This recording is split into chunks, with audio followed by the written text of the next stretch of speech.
Dan, it's wild to believe that we're here, but the Bears are in the playoffs. But do you truly believe that they deserve to be in the playoffs? Yeah, Lauren, I think some of the juice of that achievement came off a little bit Sunday evening with the way that they played down the stretch, losing by 19 points to their rival and really getting in the back door of this playoff party because the Cardinals couldn't take care of their business against the Rams. And so you're left with this sort of mixed emotion state for the Bears, for their fans, for everyone involved, where you have this 8-8 season that was again disappointing, just like 2019 was. But because the NFL added that seventh playoff team to each conference, all of a sudden you get this week 18 game, you get this playoff test against the Saints, and you have to get yourself up as a team to play it. But I do think that it doesn't feel like most of the playoff teams that we've experienced for the Chicago Bears in our lifetime. David Montgomery had an injury scare against the Packers on Sunday. I know I was scared when I saw it, but he was okay, finished strong. Do you think that he is the glue holding this offense together? Well, it was certainly encouraging to see him come back so quickly and obviously to have production after he went off the field and went into the injury tent and eventually went into the locker room. You thought the worst there, but he came back and was able to play. And I do think that their ability to establish the run is key in every game they play going forward. Certainly it was key against the Packers. They were able to control the football, control the clock, and sometimes the best defense against these high-powered offenses is to keep them on the sideline. They did that successfully for the first quarter, really the first half against the Packers. It's going to be necessary again against Drew Brees and Alvin Kamara and the Saints. And so you have to be able to establish the running game. David Montgomery is a big part of that, and he's obviously been such a huge catalyst for them in December and into January, and they need to keep him going on that role.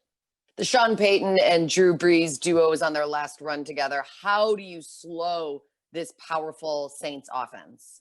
Yeah, I think it really does start with Kamara. And the last time that he played a football game on Christmas Day against the Vikings, he was in the end zone a half dozen times. And so certainly the Bears are going through that film and going, whoa, we've got our hands full once again. They did an okay job in October of slowing him down on the ground, but he still got loose and caught the ball 9 times and did all the things he can do as the versatile playmaker he can be. And so it really starts there with finding a way to slow him down. It's not going to be easy, Lauren, with Roquan Smith likely missing this game with the elbow injury he suffered against the Packers. And so again, you're shorthanded, you've got a major challenge here, and you're going to need one of your best efforts of the season from your defense to stay alive in this game.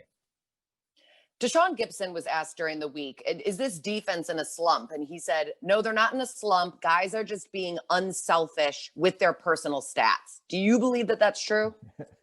It's a slump by any way you measure it. I mean, you look at it statistically, Lauren, and this is not the defense that went into the playoffs in 2018 as the best in the league, as a team that was creating sacks, creating turnovers, getting into the end zone, doing celebrations that got their own hashtags on Twitter, right? We all remember the fun of 2018. This isn't that. And when you look at the drop in sacks, the drop in interceptions, the drop in takeaways, it's more than just guys being unselfish. It's guys not making plays.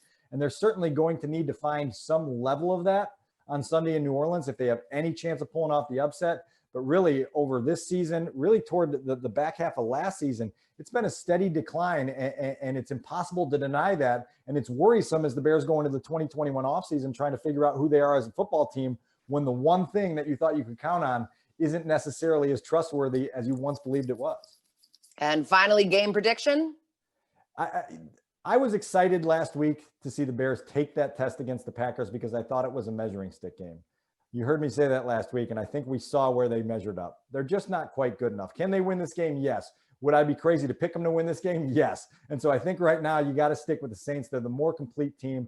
They're the team that all season long has shown that they can play a complete game. I'm not sure the last time that we saw this Bears team play a complete game, much less a complete game against a quality opponent. And so right now, I think all arrows point toward the Saints moving on and the Bears walking into the offseason at 8-9 with a losing season in a very unorthodox manner.